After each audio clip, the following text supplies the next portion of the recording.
पूज्य रामलगन बाबा थे सेवान, और गुरु महाराज की विचित्र स्थिति, कोई ऐसे भी खटखटा जग जाता, और उस दिन डकैतवा घुसा हुआ है, गुरु महाराज खराटा ले रहे। अब सोचिए दुश्मन कैसे दोस्त बनता है, और डकैतवा कह रहा था मैं ही बाबा सोए जगह आया है डकैती करने के लिए, तो कहेंगे आप सुने कैसे? तो डकैतवा के डर से भगरथ बा हरनंदन बा गुरु माँ के चौकी के भीतर में घुसे हुए डकैतवा कह रहा था कि मैं ही बाबा सोए गुरु महाराज सोए, हल्ला हल्ला करो का कमरा में घुस करके लुटने आए हो तो हल्ला मत करो, गुरु महाराज सोच सकते हैं। तो वही रामलगन बाप बोले कि हुजूर में तो सामर्थ्य है सबको अंधा कर देते। तो गुरु महाराज कहते सुनो जी, साधु का काम है आंख देना, आंख लेने का काम साधु का नहीं है ना, आंख देता। लेकिन मेरा जो मालिक है वह इसका निर्णय करता है।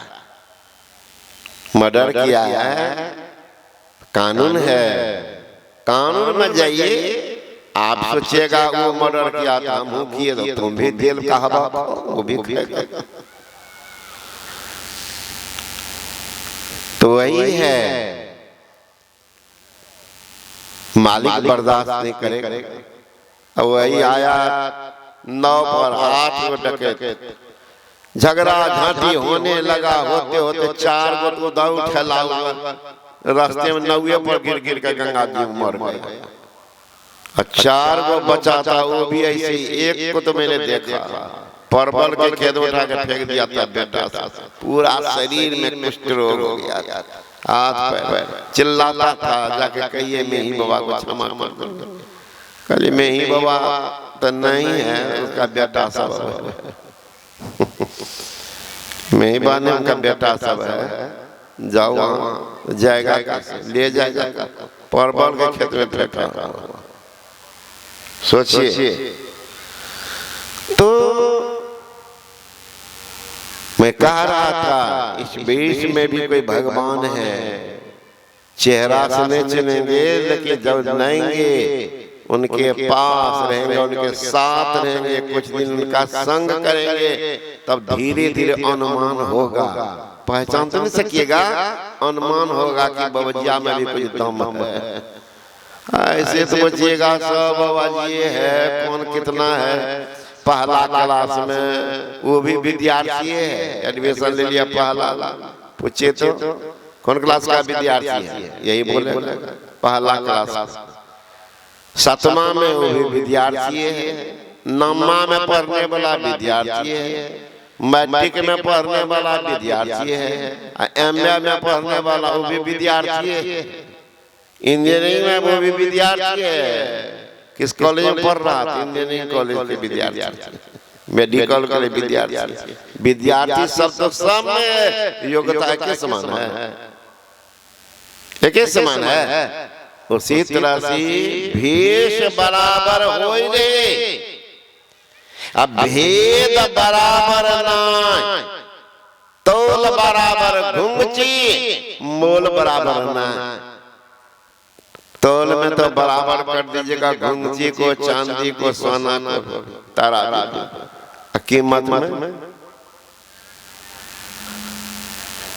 तो उसी तरह से भेष में तो है, लेकिन उसमें तो घुसा है भगवान।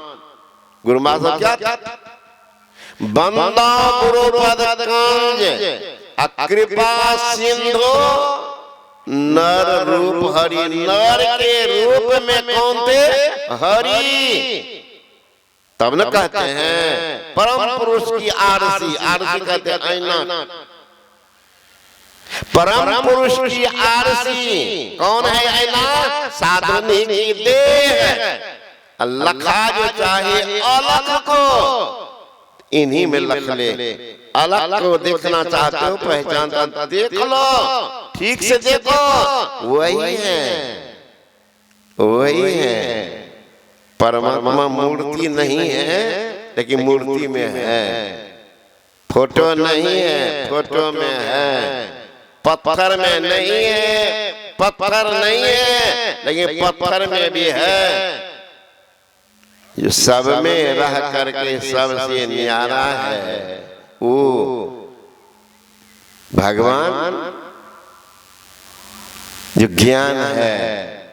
कैसी भेष में भगवान, भेष में ज्ञान कैसे?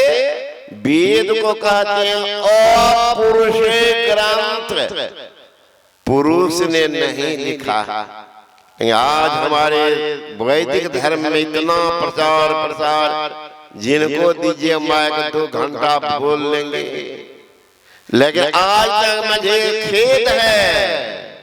मुझे खेद है इतना प्रचारक, लेकिन कोई जगाया नहीं है कि वेद को किसने लिखा। कोई अगर जानते होंगे, बड़ी प्रचारक सब हैं, तो हमको बताइएगा। हाँ बाबा जानते हैं। लेखक कौन है वेद के? जानते हैं? विद्वान तो बहुत हैं, प्रचारक बहुत हैं। लंबा चौड़ा ज्योति से शुरू करेंगे तो दम मारता है, एक के बाद सब साधने पर जाकर दम मारता, ताकि लोग जाने कि इसमें ही जानता खाक।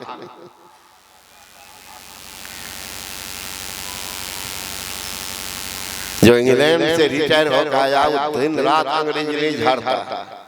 कौन झाड़ता? चुटपुजिया, ताकि जाने कि इसमें भी दम है। वो जानाने के अपने यहाँ एक बहुत बड़ा विद्वान थे, बहुत आदमी जानते होंगे, राम जी बाबा महाराज। कम से कम 10-20 भाषा के जानकार थे राम जी बाबा। अब आधा जीवन विदेशी में बीतता था, लेकिन जो बात करता था हम तो हिंदियों को कुछ नहीं, बस जैसे देहाती भाषा मुंगेर के ये पटना में रह रहे। कितनी योग्यता! डॉक्टर रामजी प्रसाद, सांसद, MA, PhD, DLIT, DPhil, FRCS और लाटू भाषा के वाइस चांसलर, गांधी थॉट के प्रिंसिपल भागलपुर में, और ऑल इंडिया के वो गांधी थॉट के अध्यक्ष, पूरे विश्व के उपाध्यक्ष। अमंदाज की कितनी योग्यता थी। मैंने कहा कि बाबा मैं तो आपके नाम पर बोलता हूं ना, तो 2-4 को बोल करके छोड़ देता हूं। कितना बोले? एक छिट्टा तो डिग्री रखे, हंसने लगे बैठे हुए। वहां जम्मू कश्मीर में मैंने कहा एक छिट्टा तो आपको डिग्री है कागज में, तो उतना रखेंगे तो हमारा फॉरवर्ड समझ में चरण पकड़ इतने नंबर लिख। तो मेरे कहने का मतलब, प्रचार तो बहुत करते हैं, लेकिन अपने लोगों को जगाते नहीं। वेद को किसने लिखा? लेखक कौन? जाइए मुसलमान के पूछिए, है अगल बगल मुसलमान, जाके पूछिएगा कि कुरान को किसने लिखा। 90% मुसलमान बता देगा, 90 की 95 बताएगा कि मनुष्य ने लिखा। तब अल्लाह खुदा का पैगाम, भाई अल्लाह खुदा का पैगाम है। अल्लाह खुदा एक है, उनके द्वारा जो आकाशी शब्द आकाश से उतरा, तो किसी पर उतरा होगा, किनके ऊपर उतरा? तो मोहम्मद पैगंबर के ऊपर। तो मोहम्मद पैगंबर कब आए धराधाम पर? 786 ईस्वी में। कहां पर आए? उनके पिता का नाम था मोहम्मद अब्दुल्ला, अम्मा का नाम था अमीना। मोहम्मद अब्दुल्ला अमीना के घर में 786 ईस्वी में मोहम्मद साहब आए। अब अंदाज कीजिए ईस्वी की शुरुआत कब से है? 786 से। अब एक दो जो चुका, एक दो बालों को अपने को कहते नहीं। किसी के जमीन को हड़पना है, बेईमानी करना है, तो पहले उनका दस्तावेज निकाल दीजिए, कोर्ट में जाकर के जला दीजिए। सबूत जितना है जमीन का छीन करके मिटा दीजिए, रसीद तस्वीर को जला दीजिए, जाके चढ़ाई कर दीजिए, चढ़ाई कर दीजिए मेरा जमीन।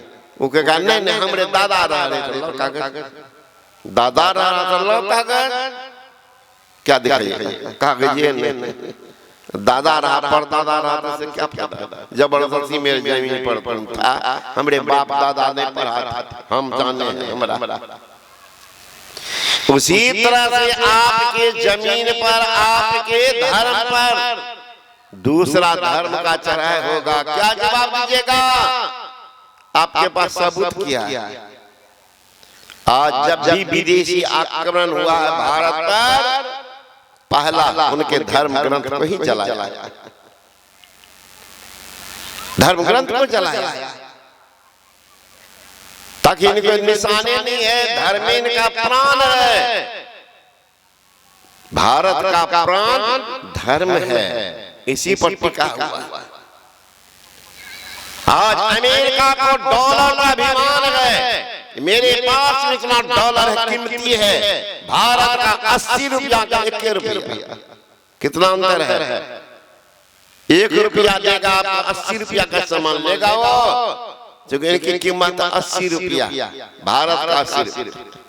डॉलर का अभिमान है, जापान का इलेक्ट्रॉनिक्स मीडिया का अभिमान है, घमंड है, कुवैत को पेट्रोलियम पदार्थ का अभिमान है, तो भारत को लंगोटीधारी महात्मा का अभिमान है।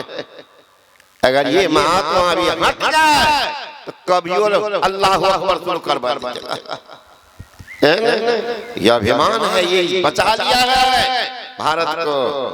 लेकिन दुर्भाग्य आज है, भारत के पुराना ग्रंथ है वेद, इसको लोग नहीं जानता कौन लिखा। इतना प्रचार प्रसार इतना बोलते करी कम खाना था, खाली लंबा चौड़ा भाषण दे दिए मंच पर बैठकर, बरका बाबा बरका बाबा। किसने कहा? पूछिए तो जाकर के सब वेद को किसने लिखा? जीरो। धिक्कार है ऐसे लोगों को। वेद को किसी ने नहीं लिखा, वेद को कहते पुरुष ग्रंथ, पुरुष ने नहीं लिखा है।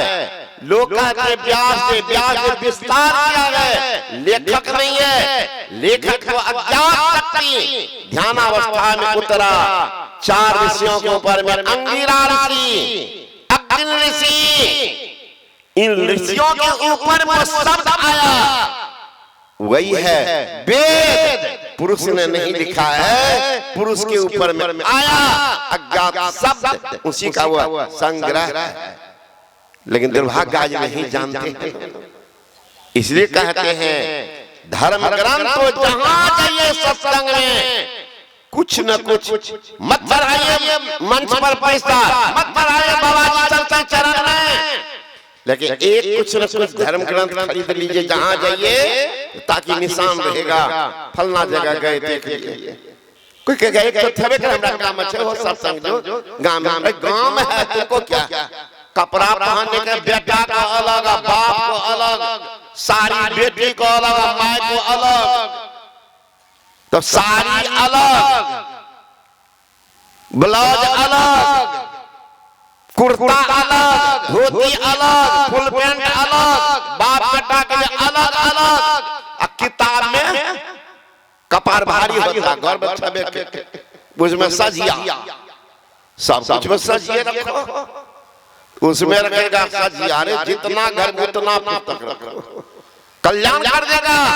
कोई भी आएगा, अतिथि भी पढ़ेगा, देखेगा, ले जाएगा, ज्ञानी होगा, अज्ञानता नहीं। लेकिन 50 टका किताब नहीं खरीदेंगे।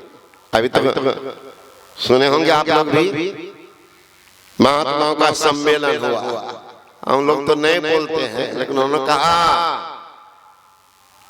वहां पर वैदिक सालाना पर हो रहा है, दिल्ली में भी। तो कहा एक हाथ में किताब रखो तो एक हाथ में तलवार भी रखो, तभी बच पाओगे, नहीं तो तैयार रहिएगा, समय आ रहा 50 के बाद। आपको तो एगो बेटा एगो बेटी फुल स्टॉप, अब उनको 17 गो पर पाइएगा। अफगानिस्तान में पहले था 85% हिंदू, राजा थे हरि सिंह। अफगानिस्तान अन्य जाति था 15%। आज जाइए 90% है मुसलमान और 10% में सब ईसाई आई। सब तो वही महाराज। जम्मू कश्मीर में कौन है?